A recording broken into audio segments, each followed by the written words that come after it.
ಜೈ ಶ್ರೀರಾಮ್. ನಾನು Ajit ಬೋಪನಹಳ್ಳಿ. Don't misguide the people of Kerala.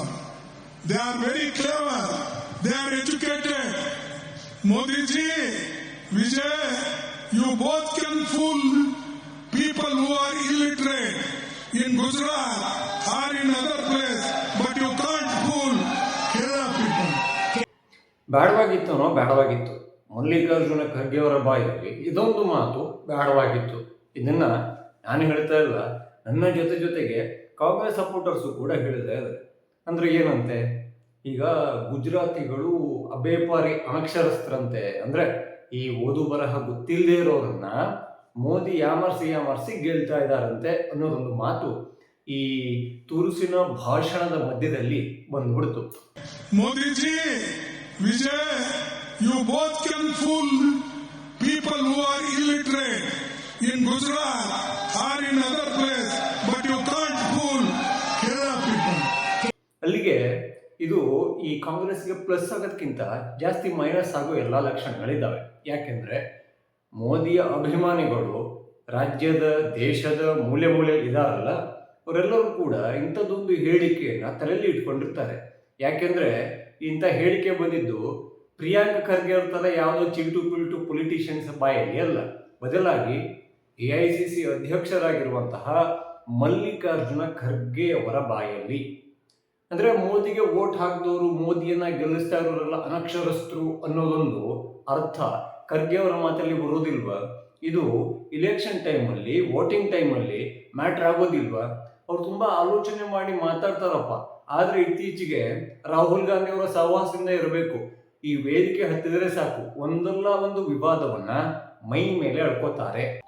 Kharge ಅವರಿಗೆ ಹೋಲಿಕೆ ಮಾಡಿದ್ರೆ ನಂಗೆ ನಮ್ಮ ಜಮೀರಣ್ಣ ಇದಾರಲ್ಲ, ಅವರೇ ಸ್ವಲ್ಪ ಒಳ್ಳೆಯವರು ಅನಿಸ್ತಾರೆ ಅಂದ್ರೆ ಮಾತಲ್ಲಿ. ಈಗ ಖರ್ಗೆ ಅವ್ರು ಏನಂದ್ರು, ಈಗ ಮೋದಿ ಅವ್ರನ್ನ ಗೆಲ್ಲಿಸ್ತಾ ಇರೋರು ಅನಕ್ಷರಸ್ಥರು ಅಂತ ಗುಜರಾತಿಗಳನ್ನ ಟಾರ್ಗೆಟ್ ಮಾಡಿ ಹೇಳಿದ್ರಲ್ಲ, ನಮ್ ಜಮೀರಣ್ಣ ಹಂಗೆ ಇಲ್ವೇ ಇಲ್ಲ. ಅವ್ರು ಎಂತ ಸಿಂಪಲ್ ಮತ್ತೆ ಅವ್ರೆಂತ ಈ ವಾಸ್ತವವನ್ನು ಅರ್ಥ ಮಾಡ್ಕೊಂಡಿರೋರು ಅಂದ್ರೆ, ಈಗ ಅವರು ಯಾವುದೋ ಒಂದು ಗಲಭೆ ಆಯಿತು ಅಥವಾ ಇನ್ನೆಲ್ಲೋ ಅವರ ಸಮುದಾಯದ ದೊಡ್ಡ ಪಾತ್ರ ಇತ್ತು ಹೇಳಾದ್ರೆ, ಅವ್ರು ಶುರುವಲ್ಲೇ ಒಂದು ಶೀಲ್ಡ್ ಅನ್ನ ಹಿಡ್ಕೊಂಡ್ಬಿಡ್ತಾರೆ. ಹೇಳಿರಲಿಲ್ಲ ಸರ್ ನಮ್ಮವರು ಅನಕ್ಷರಸ್ಥರು ಅಂತ ಹೇಳಿ ಬಿಡ್ತಾರೆ.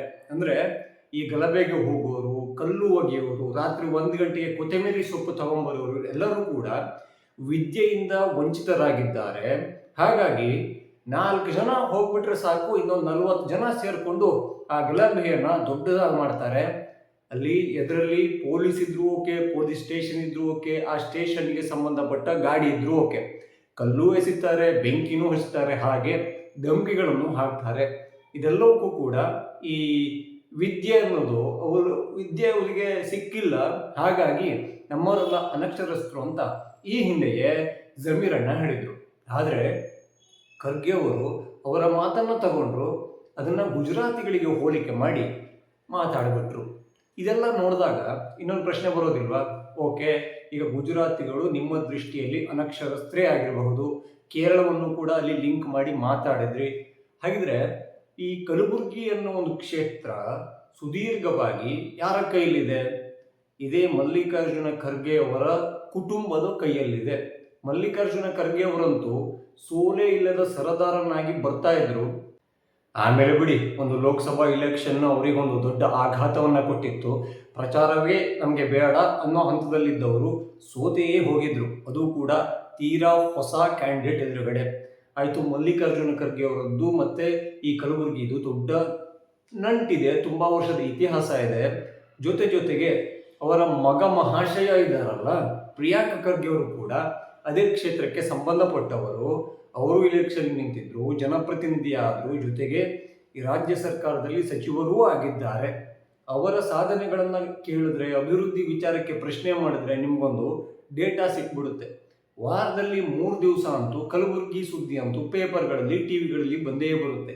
ಅಲ್ಲಿ ಅಭಿವೃದ್ಧಿ ಅದು ಯಾವ ಮಟ್ಟಕ್ಕಿದೆ, ಈ ಅಲ್ಲಿಯ ಜನರಿಗೆ, ವಿಶೇಷವಾಗಿ ಖರ್ಗೆ ಕುಟುಂಬಕ್ಕೆ ವೋಟ್ ಹಾಕುವಂತಹ ಜನರಿಗೆ ಅಕ್ಷರದ ಪ್ರಮಾಣ ಎಲ್ಲೆಲ್ಲಿಂದ ತುಂಬಿ ತುಳುಕ್ತಾ ಇದೆ ಅನ್ನೋದು ಹೇಳಕ್ ಬರಲ್ಲ. ಜೊತೆಗೆ MP ಆಗಿ ಇವರು ನಿಲ್ಲಲ್ಲ ಅಂತ ಆದಾಗ ಅವರಿಗೆ ಮತ್ತೆ ಯಾರು MP ಆಗಿ ಬಂದಿದ್ದು ಯಾರು? ಇವರದೇ ಅಳಿಯ ಅಲ್ಲಿ MP ಇಲೆಕ್ಷನ್ಗೆ ನಿಲ್ತಾರೆ, ಅವರು ಕೂಡ ಗೆಲ್ತಾರೆ. ಈ ಕಲಬುರಗಿಯ ವಿಶೇಷವಾಗಿ ಖರ್ಗೆ ಕುಟುಂಬದ ಮತದಾರರ ವಿದ್ಯಾರ್ಹತೆ ಬಗ್ಗೆ ಈಗ ಇವರು ಏನು ಹೇಳ್ತಾರೆ, ಅಲ್ಲ ಈಗ ಜನ ಹುಡುಕ್ತಾರೆ ಅಲ್ವಾ, ಕನ್ನಡ ಸಾಹಿತ್ಯ ಅಕಾಡೆಮಿ ಪ್ರಶಸ್ತಿ ಬಂದ ತಕ್ಷಣ ಖರ್ಗೆ ವೋಟರ್ಸ್ ಯಾರೆಲ್ಲ ಇದ್ದಾರೆ ಅಂದ್ರೆ ಈಗ ಕಲಬುರಗಿಯಲ್ಲಿ ಅವರ ಮಾತಿನಂತೆ ಈಗ ಇಡೀ ರಾಜ್ಯವನ್ನೇ ಅವರು ಟಾರ್ಗೆಟ್ ಮಾಡಿ ಅವರೆಲ್ಲ ಹೆಬ್ಬೆಟ್ಗಳು ಅಂತ ಹೇಳ್ತಾರೆ ಅಂದ್ರೆ ಇವರ ಕ್ಷೇತ್ರ ಉದ್ಧಾರ ಆಗಿರ್ಬೇಕಲ್ಲ, ಆ ಒಂದು ಆತ್ಮವಿಶ್ವಾಸದ ಮಾತು ಬಂದಿರಬೇಕಲ್ಲ.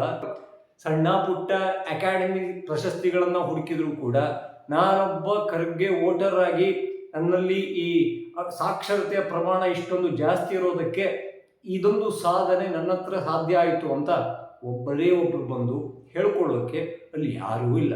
ಇವರು ಹೇಳ್ತಾರೆ ಗುಜರಾತಿಗಳು ಅನಕ್ಷರಸ್ಥರು ಅಂತ. ಸೊ ಕೆಲವೊಂದು ವೇದಿಕೆಗಳಲ್ಲಿ ಏನು ಮಾತಾಡಬೇಕು ಅಂತ ಎಲ್ಲರಿಗೂ ಗೊತ್ತಿರಲ್ಲ, ಆದರೆ ಏನು ಮಾತಾಡಬಾರದು ಅನ್ನೋದು ಚೂರು ತಲೆಯಲ್ಲಿ ಇಟ್ಬಿಟ್ರೆ ಈಗಾಗಲೇ ಪಕ್ಷಕ್ಕೆ ಈ ಬಿಗ್ ಬಾಸ್ ಇದಾರಲ್ಲ, ಕಾಂಗ್ರೆಸ್ನ ಬಿಗ್ ಬಾಸ್ ರಾಹುಲ್ ಗಾಂಧಿ ಅವರು, ಹಾಗೆ ಈ ಛೋಟಾ ಬಾಸ್ ಆಗಿರುವಂತಹ ಮಲ್ಲಿಕಾರ್ಜುನ ಖರ್ಗೆ ಅವರು ಇಬ್ಬರು ಸೇರಿ ಮಾಡಬಾರ್ದ ಡ್ಯಾಮೇಜ್ಗಳನ್ನು ಮಾಡ್ತಾ ಇದ್ದಾರೆ. ಪಕ್ಷ ಇನ್ನೇನು ಮೇಲೆ ಹೇಳಕ್ಕೆ ಸಾಧ್ಯವೇ ಇಲ್ಲ ಅನ್ನೋ ಥರದಲ್ಲಿ ಆಗ್ತಾ ಇದೆ. ಇವು ಲೋಕಸಭಾ ಇಲೆಕ್ಷನ್ ಬಿಟ್ಟಾಕಿ ಈ ರಾಜ್ಯಗಳಲ್ಲಿ ಕೂಡ ಕೆಲವೊಂದು ರಾಜ್ಯಗಳನ್ನ ಬಿಟ್ಟರೆ, ತೆಲಂಗಾಣ ಕರ್ನಾಟಕದಲ್ಲಿ ಬಿಟ್ಟರೆ ಬಾಕಿ ರಾಜ್ಯಗಳಲ್ಲಿ ಸಣ್ಣ ಪುಟ್ಟ ಪ್ರಾದೇಶಿಕ ಪಕ್ಷಗಳು ನಾವು ಹೇಳಿದಷ್ಟು ನೀವು ತಗೊಂಡು ಹೋಗಬೇಕು ಅನ್ನೋ ಹಂತಕ್ಕೆ ಧಮಕಿಯನ್ನು ಹಾಕಿ ಉಗಿದು ಮೂಲೆಯಲ್ಲಿ ಕೂರಿಸ್ತಾ ಇದ್ದಾರೆ. ಇವರ ಸಾಧನೆಗಳು ಏನು ಮೋದಿ ಬಂದ ಮೇಲೆ ಅಂತ ಪ್ರಶ್ನೆ ಮಾಡಿದ್ರೆ ಅವ್ರ ಹತ್ರ ಉತ್ತರ ಇಲ್ಲ. ಅವ್ರ ಹತ್ರ ಒಂದಿಷ್ಟು ರೆಡಿಮೇಡ್ ಉತ್ತರಗಳಿರ್ತವೆ. ಮೋದಿ ವೋಟ್ ಚೋರಿ ಮಾಡಿದ್ರು, ಈ ಚುನಾವಣಾ ಆಯೋಗ ಜೊತೆಗೆ ಫಿಕ್ಸಿಂಗ್ ಮಾಡಿಕೊಂಡ್ರು, ಈ ಥರದ್ದೊಂದು ಅರ್ಥಹೀನ ಸಾಬೀತು ಮಾಡಲಾಗದಂತಹ ಆರೋಪಗಳನ್ನು ಇಟ್ಕೊಂಡು ಓಡಾಡ್ತಾರೆ. ಬಿಟ್ಟರೆ ಯಾವುದು ಕೂಡ ಜನರಿಗೆ ನಾಟೋದು ಇಲ್ಲ, ಆ ನಾಟಿದ್ದು ವೋಟ್ ಆಗೋದು ಇಲ್ಲ ಅನ್ನೋ ಥರದಲ್ಲಿದೆ. ಈಗ ಲೆಕ್ಕಾಚಾರದಂತೆ ಕಲಬುರಗಿಯಲ್ಲಿ ಇವರದೇ ಕುಟುಂಬದ್ದು 3 ಮಾನ್ಯರು, ಆದರೆ ಅಭಿವೃದ್ಧಿಯಲ್ಲಿ ಶೂನ್ಯರು. ಈ ಥರದ ಮಲ್ಲಿಕಾರ್ಜುನ ಖರ್ಗೆ ಅವರು ಹೇಳ್ತಾರೆ ಗುಜರಾತಿಗಳು ಅನಕ್ಷರಸ್ಥರು, ಮೋದಿ ಆಟ ನಡೆಯಲ್ಲ ಅಂತ. ನೆನ್ಪಿಟ್ಕೊಳ್ಳಿ, ಮುಂದಿನ ಸಲ ಯಶಸ್ವಿ 4ನೇ ಬಾರಿಗೆ ಅಂದರೆ ಮೋದಿ ಅವರ ಏನು ಈ ರಾಷ್ಟ್ರೀಯ ರಾಜಕೀಯದ ಜರ್ನಿ ಶುರುವಾಯ್ತಲ್ಲ, ಅದಾಗಿ 4ನೇ ಅವಧಿಗೆ ಮತ್ತೆ ಏನಾದರೂ BJP ಗೆದ್ದರೆ, ಅಲ್ಲಿ ತನಕ ಮಲ್ಲಿಕಾರ್ಜುನ ಖರ್ಗೆ ಅವರು AICC ಅಧ್ಯಕ್ಷರೇ ಆಗಿದ್ರೆ ಪಕ್ಕ ಹೇಳ್ತಾರೆ ಮೋದಿಗೆ ವೋಟ್ ಹಾಕಿ ಗೆಲ್ಲಿಸಿದ ಭಾರತೀಯರಲ್ಲ ಶತಮುಟ್ಟಾಳರು ಅಂತ. ಯಾಕೆ ಇದ್ರ ಬಗ್ಗೆ ಏನಾದರೂ ಡೌಟ್ ಇದೆಯಾ? ಇನ್ನು ಯಾರಲ್ಲ ನನ್ನ ಚಾನಲನ್ನು ಸಬ್ಸ್ಕ್ರೈಬ್ ಆಗಿರುವ ಈ ಕೂಡಲೇ ಆಗಿ, ಹಾಗೆ ಎಲ್ಲ ವಿಡಿಯೋಗಳಿಗಾಗಿ ಬೆಲ್ ಐಕಾನನ್ನು ಒತ್ತಿ. ಜೈ ಶ್ರೀರಾಮ್.